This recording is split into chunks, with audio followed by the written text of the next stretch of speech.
मतलब सेल के साथ कुछ तो ऐसा हो रहा है जिसके कारण उसका मेम्ब्रेन स्ट्रक्चर, उसके ऑर्गेनल्स टूट रहे हैं, ठीक से काम नहीं कर रहे। सो सेल इंजरी होने के बाद सेल टेम्पररी डैमेज हो सकती है या फिर परमानेंट डैमेज हो सकती है। और अगर परमानेंटली डैमेज होती है तो उसकी डेथ के पीछे दो कारण हो सकते हैं। एक तो होता है नेक्रोसिस, दूसरा होता है apoptosis. Hello champions, welcome to pharmacy India. आज के वीडियो में हम बात करेंगे सेल इंजरी के बारे में। चलो वीडियो को शुरू करते हैं। पहला पॉइंट ये है, what is the definition of cell injury. Cell injury क्या होती है? It is a condition where cells are unable to maintain normal structure. एक ऐसी कंडीशन जहां पे सेल अपने नॉर्मल स्ट्रक्चर को मेंटेन नहीं रख पाती और function due to exposure to harmful stimulus such as lack of oxygen, toxins, infections और फिजिकल डैमेज। मतलब सेल के साथ कुछ तो ऐसा हो रहा है जिसके कारण उसका मेम्ब्रेन स्ट्रक्चर, उसके ऑर्गेनल्स टूट रहे हैं, ठीक से काम नहीं कर रहे और उसके पीछे कोई ना कोई हार्मफुल इम्पैक्ट स्टिमुलस हो सकता है। जैसे कि आपके सेल को ऑक्सीजन नहीं मिल रहा है या फिर कोई टॉक्सिक केमिकल आपके सेल के ऊपर अटैक कर रहा है, कोई माइक्रो ऑर्गेनिज्म आके सेल मेम्ब्रेन को, डीएनए को, ऑर्गेनल्स को डैमेज कर रहा है, या फिर हाई टेम्परेचर या वेरी लो टेम्परेचर, कोई ना कोई केमिकल रिएक्शन जिसके कारण सेल के फिजिकल फॉर्म में चेंजेस आ रहे हैं। इस पर्टिकुलर प्रोसेस के कारण सेल का जो नॉर्मल साइकिल है, सेल का जो होम्योस्टैसिस है, वो कहीं ना कहीं पर डिस्टर्ब हो जाता है। सेल ठीक से काम नहीं कर पाती, रेस्पिरेशन नहीं करती है, एटीपी प्रोड्यूस नहीं करती है, मटेरियल का एक्सचेंज नहीं करती है, वेस्ट प्रोडक्ट्स को बाहर नहीं भेज पाती है। इन सारे प्रोसेसेस को कलेक्टिवली कहते हैं सेल इंजरी। आपकी नॉर्मल सेल का काम क्या है? मेटाबॉलिज्म करना है, एनर्जी प्रोड्यूस करना है, लेकिन किसी रीजन से अगर ये नहीं हो पाता तो उसे हम कहेंगे सेल इंजरी। अब इसके इफेक्ट्स आपके बॉडी के ऊपर क्या रहेंगे? When this stress is mild और टेम्पररी, जब ये प्रॉब्लम सेल को हो रही है वो अगर माइल्ड है, टेम्पररी है, तो सेल अपने आप को रिकवर कर सकती है, वो अपने आप को ठीक कर सकती है। लेकिन मान लीजिए अगर ये प्रॉब्लम बहुत सीवियर है या फिर प्रोलॉन्ग्ड है, बहुत लंबे समय से उस सेल को वो प्रॉब्लम फेस करनी है, तो ऐसे कंडीशन में सेल इरिवर्सिबली डैमेज हो जाएगी। मतलब वो सेल परमानेंटली डैमेज होगी, वो अपना फंक्शन परमानेंटली खो देगी। इसका आगे का स्टेप होता है सेल आपकी डेड हो जाएगी, उस सेल की डेथ होगी। अब उसके पीछे भी दो अलग अलग डेफिनेशंस है, death by necrosis and death by apoptosis. दोनों का मतलब जान लेते हैं। नेक्रोसिस और एपोप्टोसिस में क्या फर्क है? Necrosis, it is an accidental cell death that happens due to injury, lack of blood और इन्फेक्शन। नेक्रोसिस एक एक्सीडेंटल इंजरी है जिसमें आपके ऑर्गन को, आपके सेल्स को ऑक्सीजन नहीं मिला, इंजरी हो गई, इन्फेक्शन हो गया, उस पर्टिकुलर डेथ को कहते हैं नेक्रोसिस। लेकिन दूसरा जो है वो है एपोप्टोसिस। ये बहुत इजी है। It is a natural and planned cell death. जब आपके सेल को पता है उसकी उम्र हो चुकी है, एज खत्म हो गई है, या फिर वो सेल अभी डैमेज हो चुकी है, कुछ काम करने की हालत में नहीं है, तो सेल के अंदर एक मैकेनिज्म होता है जिसे कहते हैं एपोप्टोसिस। इसमें लाइसोसोम नाम के एंजाइम्स होता है जिसे हम सुसाइडल बैट्स भी बोलते हैं। इनकी मदद से सेल को, सेल ऑर्गेनल्स को, सेल मेम्ब्रेन को तोड़ा जाता है और सेल डेड हो जाती है। इसमें कोई एक्सटर्नल फैक्टर नहीं है, बट सेल की एज है, इसका वर्किंग फंक्शन है। जब सेल की लाइफ खत्म हो जाती है तो सेल शुरू करती है the process of apoptosis. So cell injury होने के बाद सेल टेम्पररी डैमेज हो सकती है या फिर परमानेंट डैमेज हो सकती है। और अगर परमानेंटली डैमेज होती है तो उसकी डेथ के पीछे दो कारण हो सकते हैं। एक तो होता है नेक्रोसिस, दूसरा होता है एपोप्टोसिस। अब हम बात करने वाले हैं सेकंड फैक्टर के बारे में कि अगर आपको सेल इंजरी हो रही है तो उसके पीछे कारण क्या है, क्या रीजन है जिसके कारण सेल इंजरी होती है।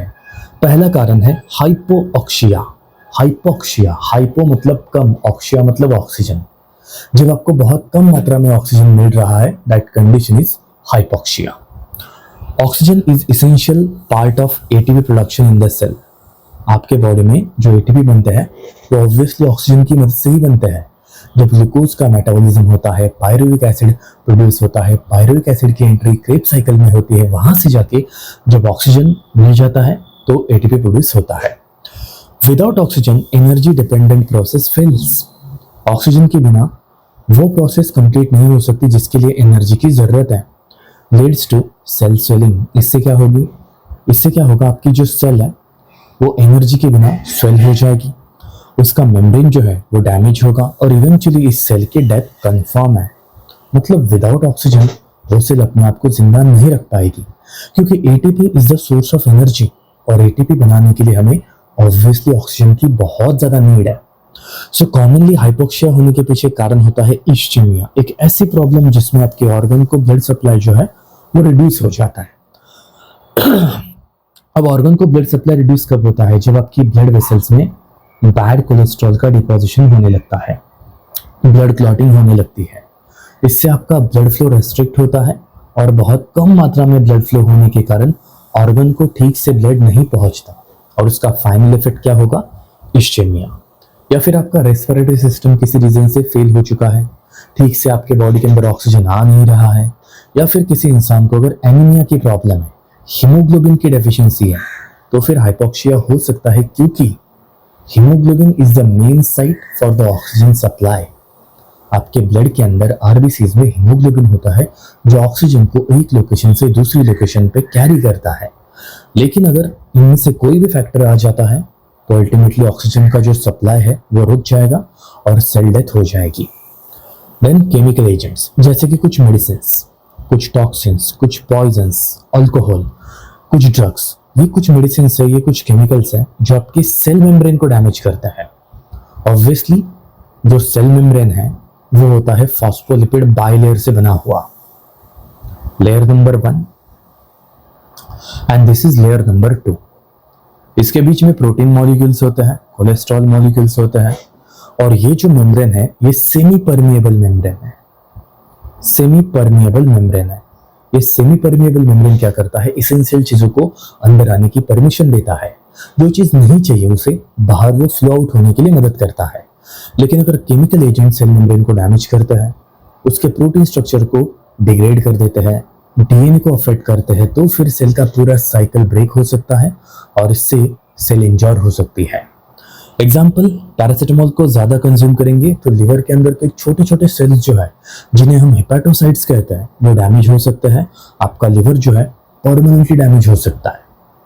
फिजिकल एजेंट्स, जैसे कि आपका एक्सीडेंट हो गया, कुछ कील लग गई, कुछ नुकीली चीज आपको लग गई, कुछ धारदार चीज आपको लग गई, या फिर रेडिएशन का कुछ डैमेज आपके बॉडी को होता है, हीट का मतलब आप आग के पास चले गए या आपका कोई एक्सीडेंट हो गया जिसमें आग आपके बॉडी के ऊपर लग गई है, तो ये जो कुछ फैक्टर है ये सारे फिजिकल एजेंट है जिससे आपका सेल जो है, सेल मेम्ब्रेन जो है वो रप्चर हो सकता है। ज्यादा हीट के कारण या ज्यादा कोल्ड के कारण आपके सेल के एंजाइम्स ब्रेक हो जाएंगे, प्रिसिपिटेट हो जाएंगे, आपका मेम्ब्रेन टूट जाएगा।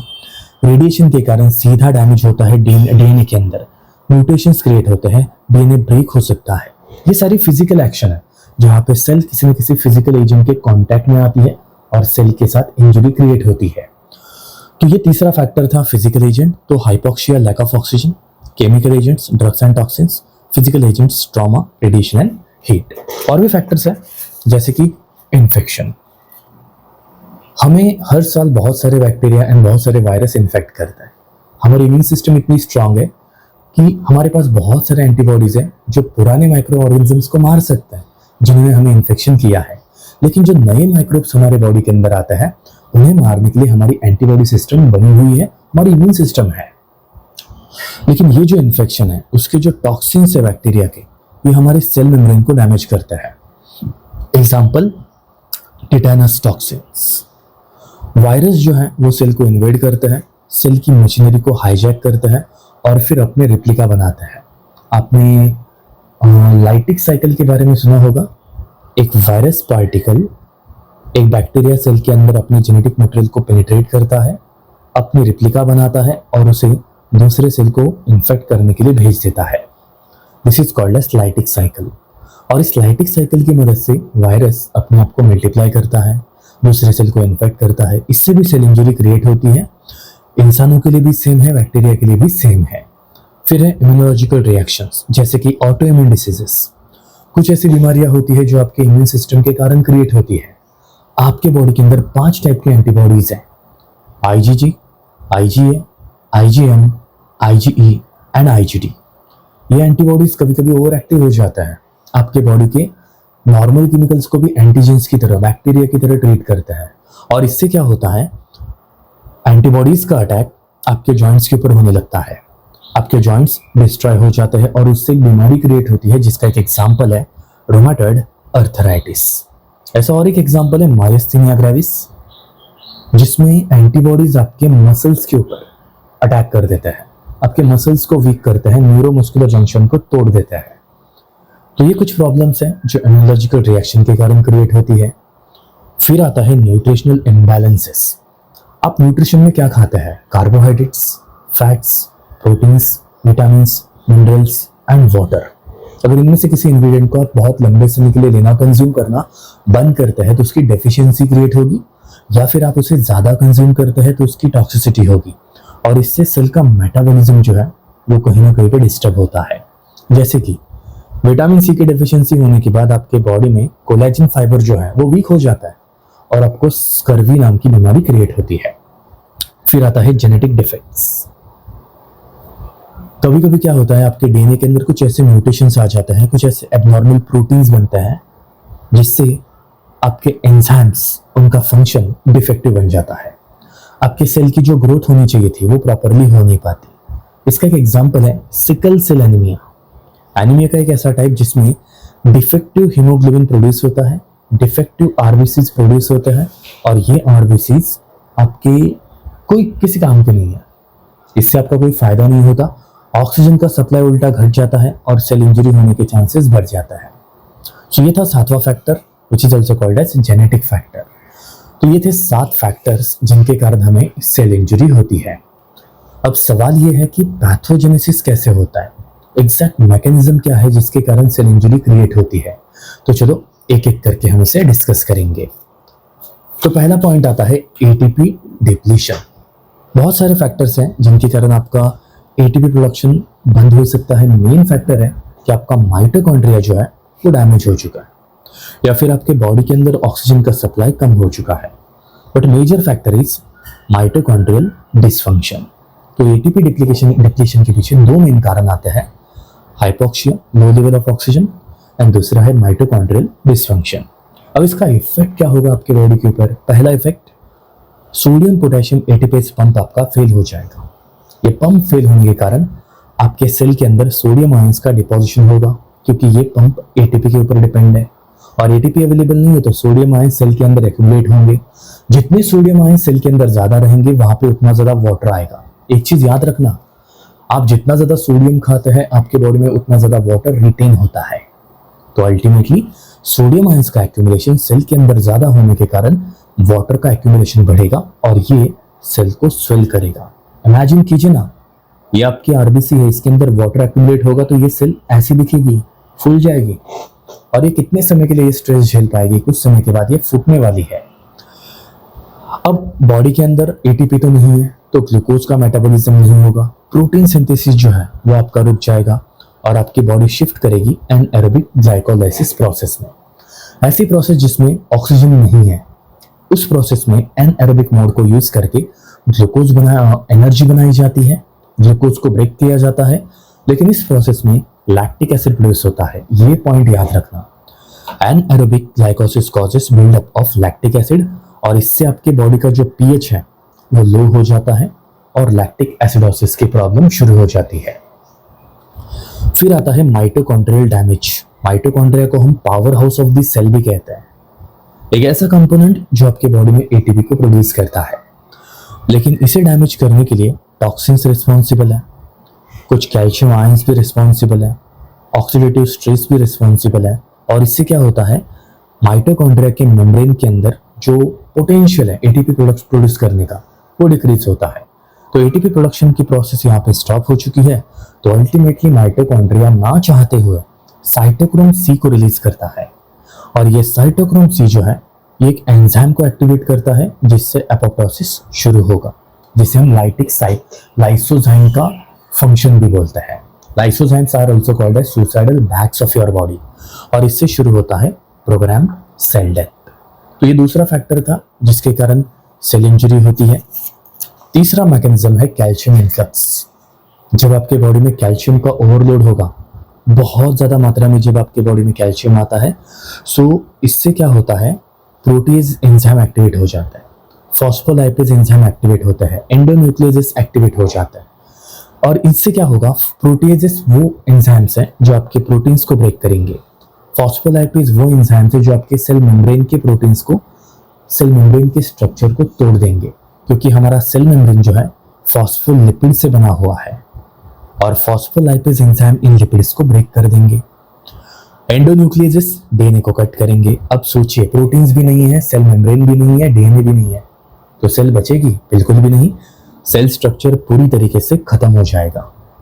फिर आता है कुछ फ्री रेडिकल्स। फ्री रेडिकल्स वो होते हैं ऐसे स्पीसीज जो कि अनपेड इलेक्ट्रॉन्स है, स्पेसिफिकली ऑक्सीजन जिसके पास एक अनपेड इलेक्ट्रॉन है, और ये इन्हें हम कहते हैं रिएक्टिव ऑक्सीजन स्पीसीज।